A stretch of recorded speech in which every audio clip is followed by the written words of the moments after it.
Je vais maintenant vous expliquer une manière d'améliorer votre relation avec le travail et de dynamiser votre système de récompense dans le cerveau. Avec cette méthode, il est possible d'ajuster votre système pour être plus discipliné et motivé au travail. Savez-vous que beaucoup de gens n'aiment pas trop travailler dur? Oui, il y a beaucoup de gens qui évitent cela. Mais il y a ceux qui se lancent tête baissée pour atteindre un objectif spécifique. Et la récompense une fois cet objectif atteint est ce qui motive le plus la plupart des gens, que ce soit de l'argent ou autre chose. Mais il y a un hic, la dopamine, ce truc qui nous procure une sensation agréable, est directement lié à notre perception du temps. Et si vous ne travaillez que pour une récompense que vous recevrez plus tard, cela peut sérieusement compliquer votre activité et même réduire votre productivité par la suite. Regardez, il y a eu une étude à l'université Stanford où un groupe d'enfants à la crèche dessinait plusieurs images. Et ils dessinaient simplement parce qu'ils aimaient ça. Ensuite, les chercheurs ont pris ces enfants qui aimaient dessiner et ont commencé à leur donner différentes récompenses pour leurs dessins. Il s'agissait généralement d'une étoile dorée ou quelque chose du genre que les enfants trouvaient cool. Mais après un certain temps, ils ont arrêté de donner ces récompenses et ont constaté que, sans les récompenses, les enfants avaient beaucoup moins envie de dessiner qu'avant l'expérience. Et l'élément important ici est qu'ils aimaient vraiment dessiner, qu'ils choisissaient de le faire par eux-mêmes, personne ne les obligeait à dessiner. C'est ce qu'on appelle le renforcement interne. Lorsque nous recevons une récompense pour notre travail, même si c'est nous-mêmes qui nous la donnons, nous commençons à moins apprécier l'activité en elle-même, qui est la raison pour laquelle nous avons reçu la récompense. Cela peut sembler un peu absurde, mais c'est ainsi que fonctionne notre cerveau. Lorsque nous atteignons ce pic de dopamine pour la récompense, son niveau de base diminue, et nous interprétons alors que nous faisions le travail non pas parce que nous aimions ça, mais simplement pour obtenir la récompense. Mais cela ne veut pas dire que toute récompense pour le travail soit mauvaise, vous comprenez? Mais il est important de comprendre que la dopamine contrôle notre perception du temps et combien de temps nous apprécions cette sensation agréable. Lorsque nous faisons une activité, comme étudier, travailler, faire de l'exercice, et que nous le faisons uniquement pour la récompense que nous nous promettons à la fin, nous prolongeons la durée pendant laquelle nous ressentons cette expérience.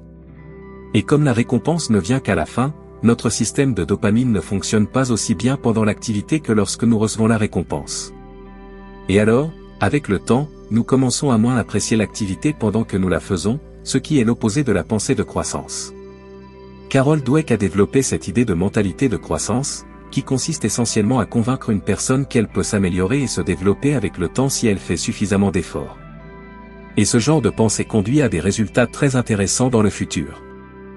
De nombreuses études ont montré que ceux qui ont cette mentalité de croissance s'en sortent beaucoup mieux que ceux qui pensent être ce qu'ils sont et ne changent pas. C'est parce que ceux qui ont cette mentalité se concentrent sur leurs propres efforts. Et chaque personne peut cultiver cette mentalité. Les mécanismes neuronaux qui gèrent cela peuvent nous apprendre à nous récompenser pour nos efforts, mais c'est un peu difficile à faire. Nous devons nous convaincre que le travail dur est bon, que nous aimons le faire, même si cela semble vraiment difficile.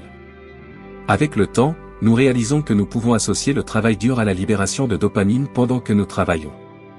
Et alors nous ratons la chance d'avoir cette libération maximale de dopamine seulement au moment où nous recevons la récompense à la fin du travail. Si nous pouvions accéder à la dopamine pendant le travail, elle, avec tous ses avantages, pourrait augmenter notre énergie et améliorer notre concentration, transformant la dopamine en adrénaline. Alors, la décision la plus correcte serait de ne pas se concentrer uniquement sur la récompense pendant que nous faisons des efforts. Le bon côté de cette histoire, c'est que tout le monde a cette capacité. Alors, vous pouvez vous dire, j'aime le travail dur. Je sais que cela peut être difficile et ennuyeux, mais je suis dedans. Je suis sur le point de commencer à recevoir des récompenses pour mes efforts. Je suis excité par mes efforts. Je peux profiter de la libération de dopamine pendant que je fais mon travail. Je le fais parce que je veux et parce que j'aime ça. Si vous répétez cela plusieurs fois, vous réaliserez que cela commence à fonctionner. Cela peut même sembler être un mensonge pour vous-même et, d'une certaine manière, ça l'est. Mais c'est un mensonge au milieu de la vérité, qui est que vous voulez vous sentir mieux.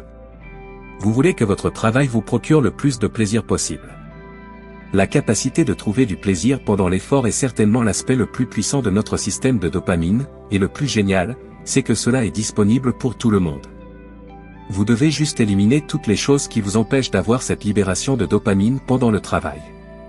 Ne montez pas votre niveau de dopamine avant de commencer à travailler et pas après avoir terminé. Apprenez à augmenter votre dopamine exactement au moment où vous faites des efforts.